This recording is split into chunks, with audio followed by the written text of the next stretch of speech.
Hello and welcome to Venkatesh Butts இதயம் தொட்ட சமையல். இன்னைக்கு the long awaited பாதாம் ஹல்வா நான் உங்களுக்காக பண்ணி காட்டுறேன்னு சொல்லியிருந்தேன். அதை நீ பண்ண போறோம். இந்த பாதாம் ஹல்வா பண்றதுக்கு தேவையான பொருட்கள் பாதாம் நான் 250 கிராம் அதாவது 1/4 கிலோ பாதாம் எடுத்து வச்சிருக்கேன். அதே குவாண்டிட்டி சர்க்கரை 250 கிராம் சர்க்கரை, 150 கிராம் நெய், 1 கிராம் குங்குமப்பூ, ஒரு சிட்டிகை உப்பு, அதுக்கப்புறமா அதுக்கு கார்னிஷ் பண்றதுக்கு மேல கொஞ்சம் சாப் பண்ண பாதாம், இதை அரைக்கிறதுக்கும் அதை குக் பண்ணுறதுக்கும் கொஞ்சம் பால், இதெல்லாம் தான் இன்கிரீடியன்ஸ். ரொம்ப சிம்பிளான ஒரு ரெசிபி, ஆனால் ரொம்ப பொறுமை தேவையான ஒரு ரெசிபி. ஏன்னா இது அடி பிடிக்கிறதுக்கு நிறைய சான்ஸ் இருக்கு. ஸோ ரொம்ப கேர்ஃபுல்லாக இந்த பாதாம் ஹல்வா பண்ணும்போது நிறைய டைம் பண்ணிக்கிங்க.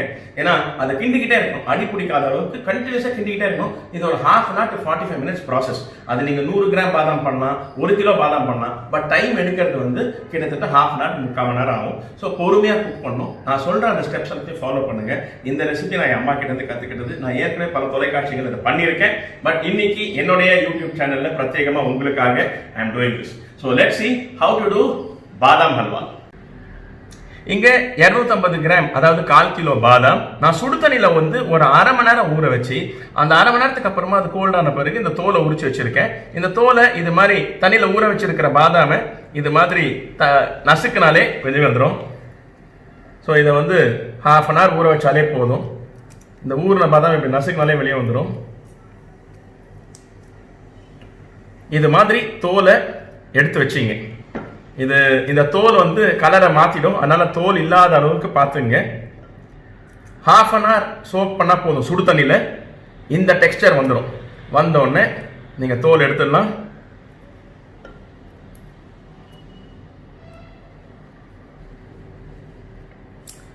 அது மாதிரி தோல் எடுத்து வச்சிருக்கிற 250 கிராம் பாதாம் இங்க இருக்கு.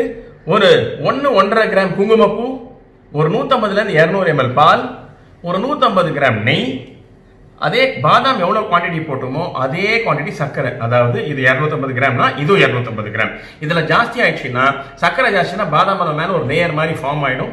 ஸோ தயவு செஞ்சு பாதாம் அளவை கரெக்டா வச்சுங்க. உரிக்கும் போது பறந்து போவோம் பாதி பாதாம். அதுக்கப்புறமா வீட்டில் இருக்கிறவங்க ஒரு 10 பாதாம் எடுத்து சாப்பிடுவாங்க. ஸோ அதுக்கு ஏற்ற மாதிரி சர்க்கரை அப்பப்போ குறைச்சிக்கிங்க.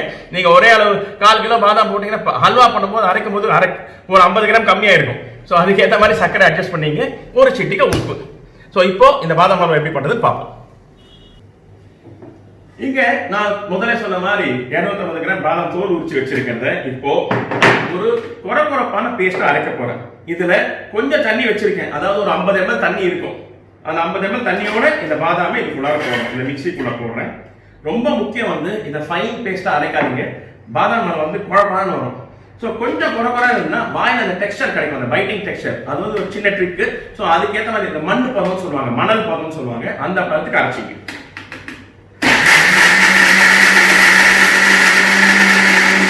இப்போ இந்த பாதாமை நல்லா கோசா அரைச்சிட்டேன்.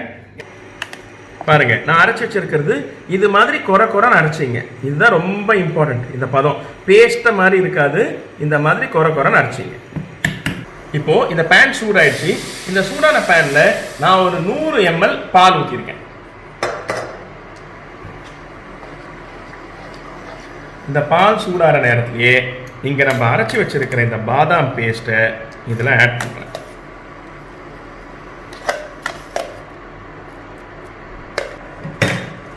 இந்த பாதாம் பேஸ்ட்டை ஆட் பண்ணிட்டு இந்த மில்க் அதாவது பாலும் இந்த பாதாம் பேஸ்ட்டும் ஒன்னா சேர்ற அளவுக்கு நல்லா மிக்ஸ் பண்ணி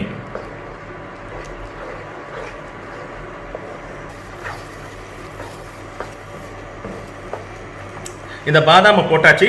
பாதாமும் பாலும் சேர்ந்து இதுல குக் ஆயிட்டு இருக்கு. இந்த சமயத்துல நான் இங்க எடுத்து வச்சிருக்கிற குங்குமப்பூ, இந்த குங்குமப்பூ ஆட் பண்றோம். என் கை கொஞ்சம் பெருசுங்க, நான் கொஞ்சம் ஜாஸ்தி குங்குமப்பூ போடுவேன். எனக்கு ரொம்ப பிடிச்ச ஃப்ளேவர் குங்குமப்பூ. ஸோ நீங்கள் உங்கள் வீட்டில் எவ்வளோ கம்மி போடுறீங்களா ஜாஸ்தி போடுறீங்களா அப்படின்றது it's up to you. So நீங்கள் அதை பார்த்துக்குங்க.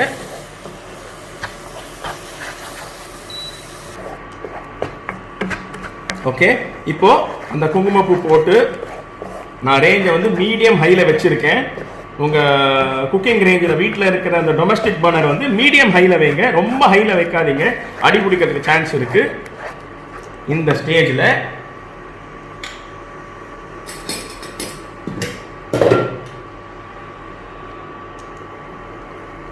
ஒரு முதல்ல ஒரு 50 கிராம் நெய் போடணும். மொத்தமாக 150 கிராம் போட போகிறோம்.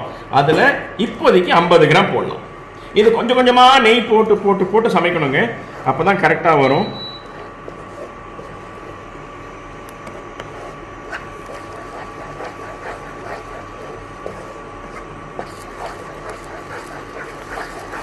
இப்போ இந்த பாதாமுடைய ஸ்மெல் வந்து ரா ஸ்மெல் வந்து கொஞ்சம் கொஞ்சமாக போக ஆரம்பிக்கும். இந்த நெய்யில் குக் ஆகி அந்த சாஃப்ரானோட ஃப்ளேவரும் அந்த கீயோட ஃப்ளேவரும் அதை எடுத்துக்கும். அந்த ரா ஸ்மெல் போகிற ஸ்டேஜில் நான் இப்போ சர்க்கரை ஆட் பண்ண போகிறேன். இப்போ நான் சொன்னது வந்து இந்த பாதாம் வந்து 250 கிராம் போட்டேன். அது இது மாதிரி ஒரு டம்ளர்ல 2 டம்ளர் பிடிச்சிதுங்க. இந்த 2 டம்ளர்லாம் 250 கிராம் பிடிச்சது.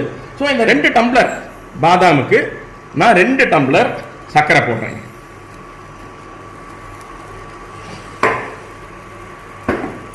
ஸோ நான் தான் முதலே சொன்னேன், ஈக்குவல் ப்ரொபோர்ஷன். எவ்வளோ பாதாம் போடுறோமோ அதே அளவு சர்க்கரை. அதை போட்ட உடனே கொஞ்சம் தண்ணி ஆகும். ஸோ கொஞ்சம் கிண்டுறதுக்கு ஈஸியாக இருக்கும். அதனால நீங்கள் முதல்ல அரைக்கும் போதோ இல்லை தண்ணி ஊற்றும் போதோ ஜாஸ்தி ஊற்றிடாதீங்க. ஏன்னா அதிக நேரம் நீங்கள் கிண்டிக்கிட்டே இருக்கணும். ஸோ கம்மி ஆன அளவுக்கு கம்மி தண்ணி ஊற்றி அரைச்சிடுங்க. ஏன்னா சர்க்கரை போட்ட உடனே இது அப்படியே எப்படி தண்ணி ஆகிட போகுது. இதுக்கு மேலே கிட்டத்தட்ட ஒரு 20 நிமிஷத்துக்கு இது மாதிரி நீங்கள் ஸ்டர் பண்ணிக்கிட்டே இருக்கணும். பாருங்க, அதுக்குள்ள குங்குமப்பூடைய கலர் பாருங்க, natural golden brown, sorry golden yellow. அந்த கோல்டன் எல்லோ கலர் வந்துருச்சு. அந்த சாஃப்ரானோட கலர் தான் இந்த டிஷ்ஷுக்கு வந்து அந்த ராயல்னஸ் கொடுக்குது. த கிங் ஆஃப் ஸ்வீட்ஸ்ன்னு சொல்ற இந்த பாதாம் அல்வாக்கு ரொம்ப முக்கியமான விஷயம் இந்த சாஃப்ரான். இது இந்த ஸ்டேஜில் ரொம்ப முக்கியமான ஒரு விஷயம். இந்த டிஷ்ஷுக்கு சர்க்கரையை என்ஹான்ஸ் பண்ணி கொடுக்கறது இந்த சிட்டிகை மேஜிக். இது வந்து உப்பு. நான் வந்து சும்மா ஒரு சிட்டிகை உப்பு இந்த பாதாம் அல்வாவில் போடுறேன். ரொம்ப ஜாஸ்தி போட்டுறாதீங்க, உப்பு போட்டதே தெரியக்கூடாது. அந்த உப்பு கொஞ்சோண்டு ஒரு சிட்டிகை போட்ட உடனே அந்த பாதாம் அல்வாவுடைய ஃப்ளேவர், அந்த டேஸ்ட் எல்லாம் வந்து ரொம்ப என்ஹான்ஸ் பண்ணி காட்டும். சைனீஸ் ஃபுட்டில் இந்த மோனோசோடியம் குளூட்டமேட்டுன்னு ஒன்று போடுவாங்க. அது மாதிரி இந்த சிட்டிகை உப்பு எல்லா ஸ்வீட்டுக்கும் ஒரு சிட்டிகை உப்பு கண்டிப்பாக போடுங்க. இப்போ இதை அடுத்த 15-20 நிமிஷத்துக்கு இது மாதிரி கிண்டிக்கிட்டே இருக்க போகிறோம். இது வந்து இப்போ நல்லா பாயில் ஆகிருக்கு. இந்த ஸ்டேஜில் நான் இப்போ வந்து கிண்ட ஆரம்பிச்சு கிட்டத்தட்ட ஒரு 5 to 7 minutes ஆயிடுச்சு. இந்த ஸ்டேஜில் இன்னொரு 25 to 30 ml நெய்.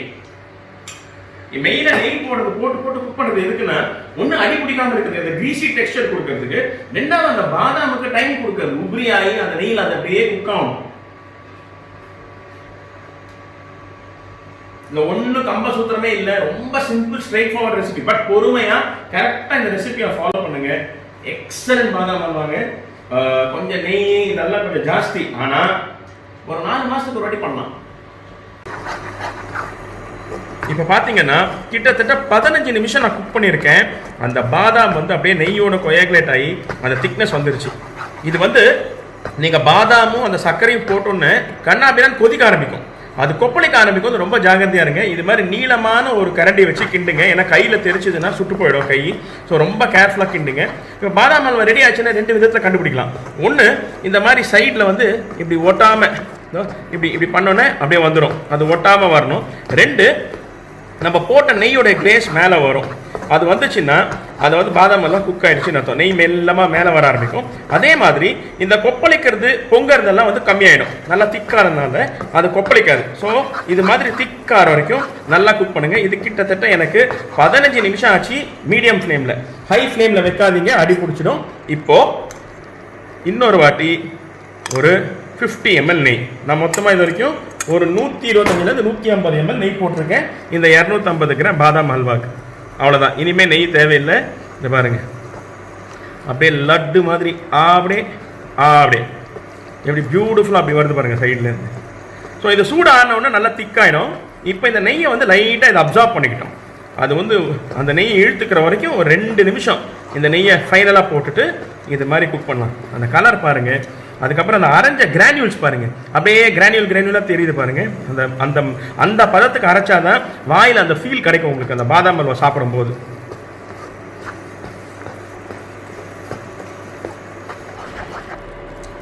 இப்போ பாருங்க அந்த நெய்யை கம்ப்ளீட்டாக உறிஞ்சிருச்சு. பாதாம் அல்வா சைடில் ஒட்டாம பேன்லேருந்து அப்படியே அந்த கோதுமை மாவு மாதிரி வருது பாருங்க. அப்படியே வருது பாருங்க. இப்போ கேஸை ஆஃப் பண்ணிடலாம். இப்போ பாதாம் அல்வா ரெடிங்க. இதுதான் கன்சிஸ்டன்சி.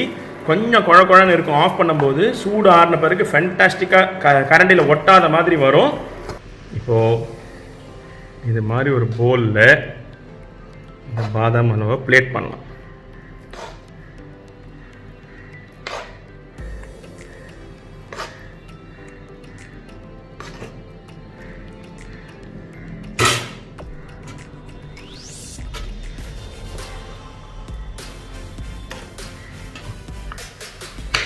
இது மாதிரி பாதாமை ஸ்லிவர்ஸ், அதாவது லென்த் வைஸ் இது மாதிரி ஸ்லிப் பண்ணுறதுக்கு பேர் வந்து ஸ்லிவர்ஸ், SLIVERS. இந்த மாதிரி லென்த் வைஸ் இது மாதிரி பறக்கும். ஜாகிரதையாக பார்த்துங்க. பாதி பாதாம் வந்து நம்ம உரிக்கும் போது சாப்பிட்ருவாங்க, மீதி பாதாம் பறந்து போயிடும் தோல் உரிக்கும் போது இது மாதிரி சாப் பண்ணும்போது. ஸோ அது பார்த்துங்க. அப்புறம் வெறும் ஹல்வா தான் இருக்கும், பாதாம் இருக்காது. இந்த மாதிரி சாப் பண்ண பாதாமை இது மேலே கார்னிஷ் போட்டு கொஞ்சம் டப்பால், நம்ம கண்டிப்பாக எல்லா குங்குமப்பூ போட மாட்டோம், கொஞ்சம் டப்பால் இருக்கும், அந்த குங்குமப்பூவை இது மாதிரி தெரிச்சு விட்டுருங்க. அடடே பட்டு எப்படிடா, ரொம்ப சுலபமான டெசர்ட்டாக இருந்தால் கூட ரொம்ப பொறுமை வேணும்.